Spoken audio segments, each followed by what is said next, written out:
Welcome back to my YouTube channel Study Learner. तो जैसे कि स्टैटिक जीके में आज का टॉपिक है भारत का अंतरिक्ष एवं रक्षा कार्यक्रम और उपकरण, जैसे कि इंडियाज़ स्पेस डिफेंस प्रोग्राम और इक्विपमेंट। तो उसमें सबसे नंबर 1 पर है, यहाँ इसके बारे में बताया गया है। तो भारतीय अंतरिक्ष अनुसंधान संस्थान, जिसको कहते हैं इसरो। इसरो का फुल फॉर्म होता है इंडियन स्पेस रिसर्च ऑर्गेनाइजेशन। ये फुल फॉर्म पूछा जाता है तो याद रखिएगा। ये है जो भारत का राष्ट्रीय अंतरिक्ष संस्थान है। इसका हेडक्वार्टर कहाँ पे इसरो है? तो इसरो का हेडक्वार्टर बेंगलुरु। बेंगलुरु कहाँ पे? कर्नाटक में है। इसरो की स्थापना कब हुई? 1969 में हुई थी। और इसमें वर्तमान अध्यक्ष कौन है इसरो के? तो एस सोमनाथ हैं। और सीईओ पूछता है तो BVR सुब्रमण्यम हो जाएंगे। इसके बाद में है भारतीय अंतरिक्ष कार्यक्रम। डॉक्टर विक्रम साराभाई की संकल्पना है, जिन्हें भारतीय अंतरिक्ष कार्यक्रम का जनक कहा जाता है। तो भारतीय अंतरिक्ष कार्यक्रम का जनक किसे कहा जाता है? डॉक्टर विक्रम साराभाई को कहा जाता है। इसके बाद में है डॉक्टर साराभाई विक्रम अंतरिक्ष केंद्र। तो यह अंतरिक्ष अनुसंधान केंद्र तिरुवनंतपुरम नामक स्थान पर स्थित है। तो विक्रम साराभाई अंतरिक्ष केंद्र कहाँ पे है? तिरुवनंतपुरम में। कहाँ पे? तिरुवनंतपुरम के त्रिवेंद्रम में है। और ये है जो इसरो का सबसे बड़ा केंद्र है। जो विक्रम साराभाई अंतरिक्ष केंद्र है तो ये इसरो का ही सबसे बड़ा केंद्र है। यहाँ पर क्या होता है? रॉकेट, प्रक्षेपण यान और कृत्रिम उपग्रहों का निर्माण होता है और उनसे संबंधित तकनीकों का विकास किया जाता है। तो ये जो विक्रम साराभाई अंतरिक्ष केंद्र है, यहाँ पे क्या क्या होता है? यहाँ पे रॉकेट हो गए, जो प्रक्षेपण यान होते हैं, कृत्रिम उपग्रह होते हैं, उनका निर्माण होता है और उनसे संबंधित तकनीक है उनका विकास किया जाता है। इसके बाद में है इसरो सैटेलाइट केंद्र। तो यह केंद्र बेंगलोर में स्थित है। यहाँ उपग्रह बनाने और उससे संबंधित कार्य होते हैं, जैसे डिज़ाइन है, परीक्षण है। विक्रम साराभाई अंतरिक्ष केंद्र के बाद यह इसरो का दूसरा बड़ा केंद्र है। तो सबसे बड़ा केंद्र विक्रम साराभाई, दूसरा इसरो सैटेलाइट केंद्र हो जाएगा। इसके बाद में है सार्क सेंटर। तो सार्क सेंटर प्रक्षेपण केंद्र कहाँ पे है? तो ये है आंध्र प्रदेश के श्रीहरिकोटा में स्थित है। तो सार क्या है? ये प्रक्षेपण केंद्र है इसरो का और ये आंध्र प्रदेश के श्रीहरिकोटा में स्थित है। और यहाँ से है जो सैटेलाइट, यहाँ पे है सैटेलाइट लॉन्च व्हीकल और रॉकेट को अंतरिक्ष में छोड़े जाने का यही मुख्य केंद्र है। तो जो यहाँ पे सैटेलाइट लॉन्च किए जाते हैं और जो रॉकेट लॉन्च किए जाते हैं वो यहीं से लॉन्च किए जाते हैं। देश का सबसे बड़ा सॉलिड प्रोपेलेंट बूस्टर प्लांट भी यहीं पे स्थित है। तो ये भी याद रखिएगा, इम्पोर्टेंट है। जिसमें भारतीय प्रक्षेपण यान के ठोस ईंधन रॉकेट के विभिन्न चरणों का परीक्षण, प्रोदक और प्रसंस्करण किया जाता है। तो सॉलिड प्रोपेलेंट बूस्टर प्लांट कहाँ पे है? तो ये है श्रीहरिकोटा में स्थित है। द्रव नोदन प्रणाली केंद्र, इस केंद्र के तहत अंतरिक्ष यानों को छोड़े जाने से संबंधित चीज़ें की जाती हैं। तो ये जो LPSC होती है, तरल प्रणोदन प्रणाली केंद्र, इसको LPSC कहते हैं। तो ये जो तरल प्रणोदन प्रणाली केंद्र है, इसरो के प्रक्षेपण यान है, अंतरिक्ष यान कार्यक्रमों के लिए तरल प्रणोदन के क्षेत्र में उत्कृष्टता का केंद्र है ये। और इसकी गतिविधियाँ क्या होती हैं? वलियामाला, तिरुवनंतपुरम, महेंद्रगिरी और बेंगलुरु में फैली हुई हैं। मुख्य परीक्षण व अनुसंधान केंद्र तमिलनाडु के महेंद्रगिरी नामक स्थान पर है। इसके बाद में है अंतरिक्ष अनुप्रयोग केंद्र। यह केंद्र अहमदाबाद में स्थित है। SAC कहाँ पे? अहमदाबाद में है। इसका उपयोग है भारतीय अनुसंधान अंतरिक्ष अनुसंधान संस्थान इसरो के प्रमुख केंद्रों में से एक है। सामाजिक हित के लिए इसरो के विविध मशीनों हेतु अंतरिक्ष वाहित उपकरणों की अभिकल्पना, अंतरिक्ष प्रौद्योगिकी के अनुप्रयोगों पर ध्यान संकेतित करता है ये। तो इसमें क्या क्या होता है? इसके अनुप्रयोगों में है जो संचार है, प्रसारण, नौ संचालन, आपदा मॉनिटरिंग, मौसम विज्ञान, समुद्र विज्ञान, ये सब शामिल है। इसके बाद में विकास और शैक्षिक संचार इकाई, जिसको कहते हैं development and educational communication unit, DECU। ये कहाँ पे है? तो ये है जो देश में उपग्रह संचार आधारित सामाजिक अनुप्रयोगों को संचार करने के लिए समर्पित है। DECU की प्रमुख गतिविधियाँ क्या हैं? SATCOM नेटवर्क कॉन्फ़िगरेशन है, क्रियान्वयन है, उन्नयन है, प्रवास उपयोग है, कार्यक्रम उत्पादन है और प्रसार प्रशिक्षण है। अंतरिक्ष प्रौद्योगिकी के इस्तेमाल से संबंधित अध्ययन के लिए यह केंद्र विख्यात है। इसके बाद है इसरो के अंतरिक्ष कार्यक्रम और उसकी उपलब्धियां हैं। तो 1975 में भारत ने अपना पहला उपग्रह आर्यभट्ट रूस के प्रक्षेपण केंद्र से सफलतापूर्वक प्रक्षेपित किया था। तो आर्यभट्ट को कब लॉन्च किया गया? 1975 में किया गया था। कहाँ से? रूस की जो प्रक्षेपण केंद्र थी वहाँ से इसको लॉन्च किया गया था और ये भारत का पहला उपग्रह था आर्यभट्ट। इसके बाद 1980 में SLV-3 का सफल परीक्षण कर भारत ने अपना नाम उन देशों में शामिल किया जिन्होंने अपने उपग्रह को खुद प्रक्षेपित कर सकते थे। तो रोहिणी भारत का पहला उपग्रह है जिसे भारतीय प्रक्षेपण यान SLV-3 से प्रक्षेपित किया गया। तो क्वेश्चन यहाँ पे बन सकता है रोहिणी किसके द्वारा लॉन्च किया गया था? तो रोहिणी उपग्रह है जो SLV-3 के द्वारा लॉन्च किया गया था। ये भारत का पहला उपग्रह है जो भारतीय प्रक्षेपण यान से प्रक्षेपित किया गया था। इसके बाद है भारत ने 1983 में इनसैट IB को प्रक्षेपित किया था और जिसने भारत के दूरसंचार, दूरदर्शन प्रसारण और मौसम पूर्वानुमान के क्षेत्र में क्रांति लागी। तो इनसेट 1B को कब लॉन्च किया गया? 1983 में किया गया था। इनसेट 1B को 1983 में। भारत में 1994 में ध्रुवीय उपग्रह प्रक्षेपण यान PSLV, जिसका फुल फॉर्म क्या होता है? पोलर सैटेलाइट लॉन्च व्हीकल, इसका फुल फॉर्म भी पूछा जाता है PSLV का, तो याद रखिएगा। सफल परीक्षण किया कब किया?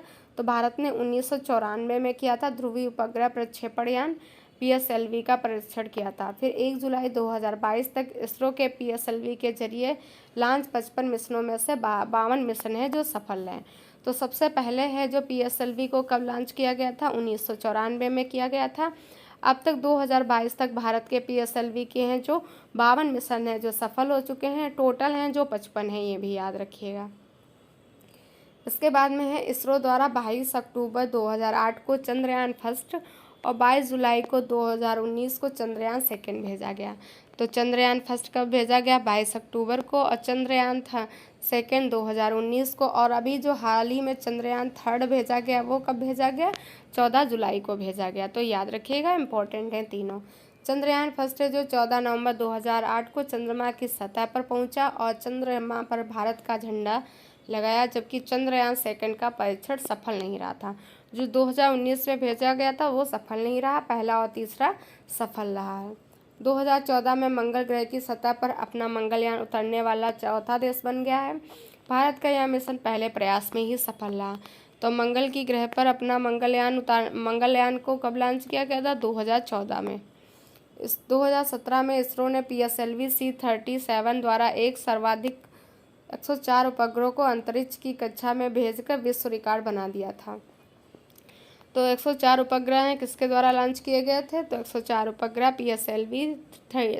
PSLV C-37 के द्वारा लॉन्च किए गए 2017 में, और ये विश्व रिकॉर्ड बना दिया गया था। यह भारतीय PSLV कार्यक्रम का 39वां मिशन था, जो 2017 में जब PSLV C-37 के द्वारा 104 उपग्रहों को लॉन्च किया गया। तो ये है जो PSLV का 39वां मिशन था। यहाँ पे 37 लिखा है मगर 2 असफल हो गए थे, इसीलिए 39वां मिशन था। 5 जून 2017 को इसरो ने देश का सबसे भारी रॉकेट GSLV MK3 लॉन्च किया। तो GSLV MK3 कब लॉन्च हुआ? 5 जून 2017 को लॉन्च किया गया। देश का सबसे भारी रॉकेट था ये। 2019 को एंटी सैटेलाइट के सफल परीक्षण से भारत ने दुनिया को चौंका दिया। अंतरिक्ष में सैटेलाइट को मार गिराने वाला संयुक्त राज्य अमेरिका, रूस और चीन के बाद चौथा देश बन गया। तो जो एंटी सैटेलाइट है उसको कब लॉन्च किया गया? 2019 में, और इसका काम क्या था? जो अंतरिक्ष में सैटेलाइट होते थे उनको मार गिराने वाला था ये, और ये है जो चौथे नंबर का बन गया था भारत देश ऐसा करने वाला। उसके बाद में है भारत और क्रायोजेनिक इंजन। भारतीय वैज्ञानिकों ने वर्ष 2003 में पहला स्वदेशी क्रायोजेनिक इंजन बना लिया था और उसकी सफल उड़ान 2014 में की गई थी। तो भारत का है जो पहला क्रायोजेनिक जो स्वदेशी था वो कब बनाया गया? तो पहला स्वदेशी क्रायोजेनिक इंजन 2003 में बना लिया गया, लेकिन इसका सफल वो उड़ान है 2014 में आयोजित की गई थी। CE-20 भारत का दूसरा क्रायोजेनिक इंजन है जिसे भारतीय अंतरिक्ष अनुसंधान संगठन इसरो ने GSLV मार्क 3 के द्वारा ऊपरी चरण के लिए विकसित किया है। तो CE-20 क्या है? तो ये सेकेंड क्रायोजेनिक है और इसको है GSLV मार्क 3 के ऊपरी चरण के लिए विकसित किया गया है, ये भी याद रखिएगा। फिर है भारत की प्रतिरक्षा। भारत की रक्षा के लिए सेना का गठन किया जाता है, जिसका सर्वोच्च सेनापति कौन होता है? राष्ट्रपति होता है, किंतु रक्षा संबंधी सारा कार्य केंद्रीय मंत्रिमंडल द्वारा किया जाता है। भारतीय सशस्त्र सेनाओं को 3 भागों में बांटा गया है। रक्षा मंत्री सशस्त्र सेनाओं के प्रशासन का कार्य करता है। पहले है थल सेना। इसका प्रधान chief of the army staff होता है। इसका मुख्यालय नई दिल्ली में है। तो जो थल सेना है उसका मुख्यालय कहाँ पे? नई दिल्ली में है। प्रधान कौन होता है? Chief of the army staff होता है। थल सेना को 7 कमांड में बांटा गया है। कैसे कैसे बांटा गया इसके बारे में दिया गया। तो ये 7 कमांड में बांटा गया है। पश्चिमी कमांड का मुख्यालय चंडी मंदिर है। उत्तरी कमांड का मंदिर उधमपुर है। मध्य कमांड का मंदिर लखनऊ में है। पूर्वी कमांड का मंदिर कोलकाता में है। दक्षिण कमांड का मंदिर पुणे में है। दक्षिण पश्चिम कमांड है जयपुर में। ट्रेनिंग कमांड शिमला में हो जाएगा। जल सेना। जल सेना के बारे में इसका प्रधान एडमिरल रैंक का chief of the naval staff होता है।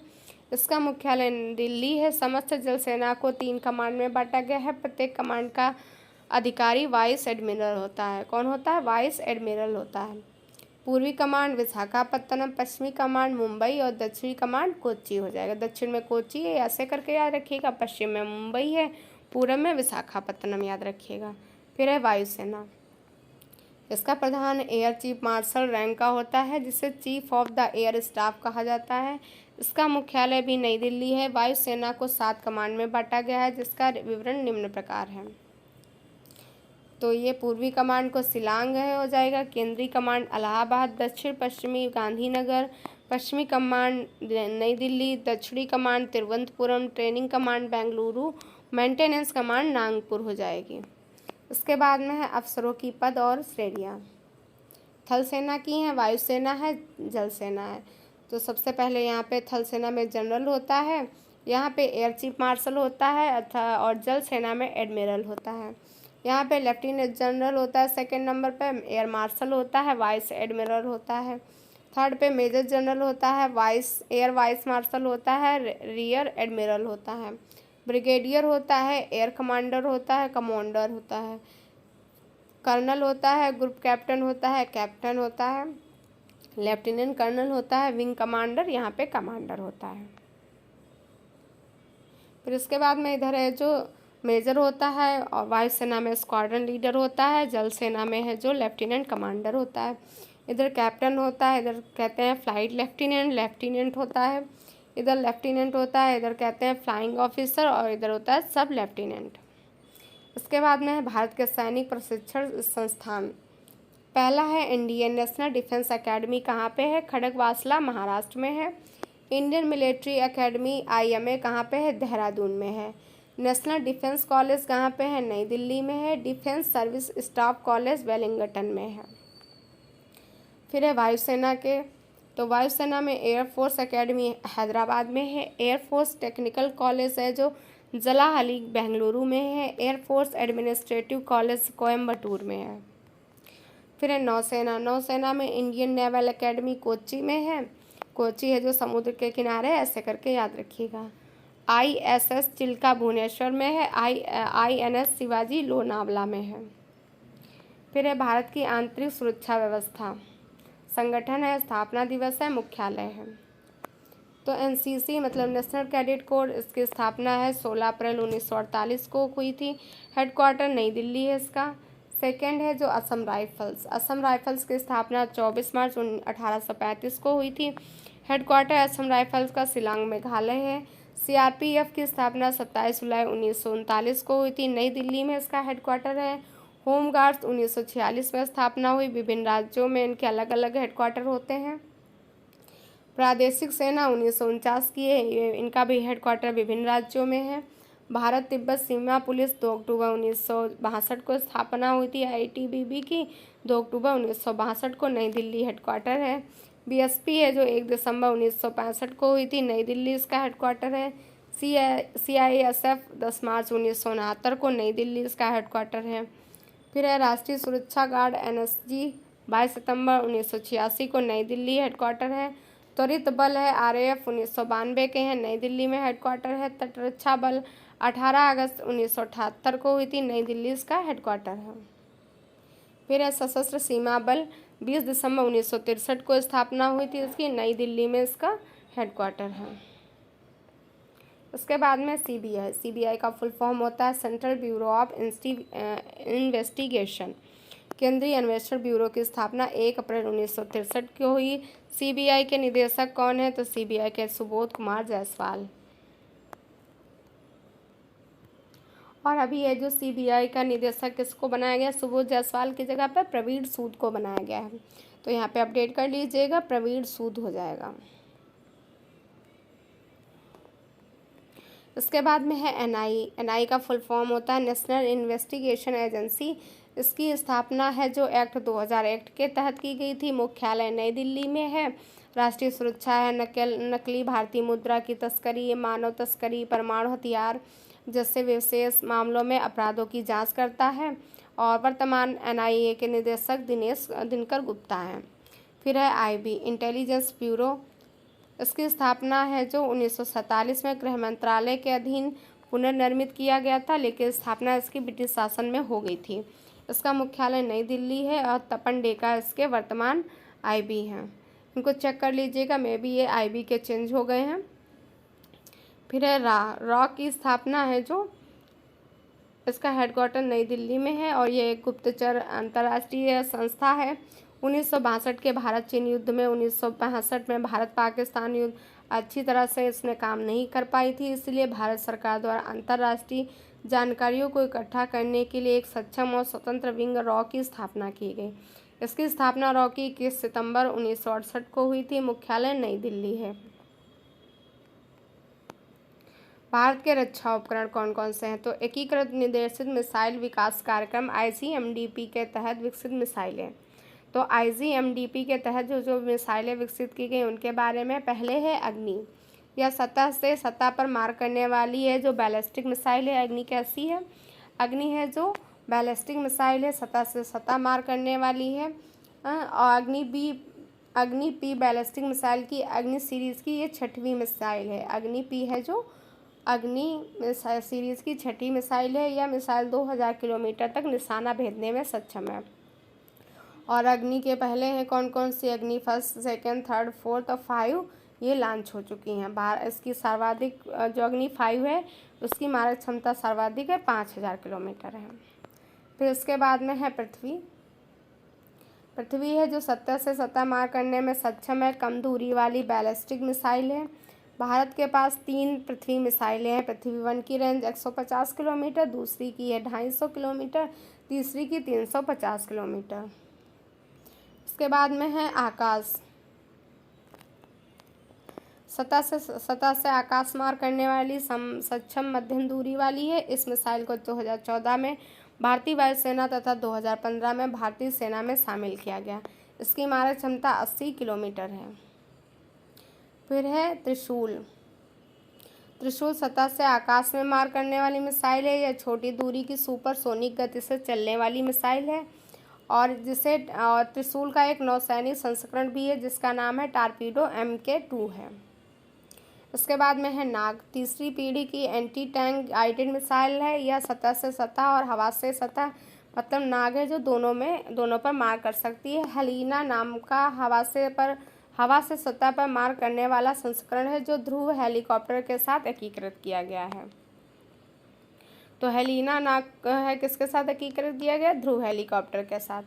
फिर है ब्रह्मोस क्या है? सुपरसोनिक क्रूज मिसाइल है। इसकी रेंज 300 किलोमीटर है और अधिकतम गति है जो 3 मैक है और ध्वनि की गति से लगभग 3 गुना गति से मार करने की क्षमता है, जिससे पनडुब्बी हो गया, पोत, लड़ाकू विमान और सतह से लॉन्च किया जा सकता है। इसके बाद में है निर्भय। यह एक सबसोनिक क्रूज मिसाइल है। यह सतह, समुद्र और हवा से लॉन्च किए जाने में सक्षम है। मारक क्षमता 1000 किलोमीटर है और सबसे कम ऊंचाई पर उड़ने वाली है, जिस कारण यह रडार की पकड़ में नहीं आती है। सागरिका क्या है? तो सागरिका है जो मिसाइल परमाणु हथियार ले जाने में सक्षम है। समुद्र में सबमरीन से भी इसको दागा जा सकता है। इसकी मारक क्षमता 700 किलोमीटर है। फिर है यह मिसाइल 500 किलोमीटर वॉरहेड ले जाने में सक्षम है। इसकी मारक क्षमता 350 किलोमीटर है। यह सटीक निशाने पर ज़मीन व समुद्र दोनों जगह पर अपने लक्ष्य को भेज सकती है। इसके बाद में है प्रहार।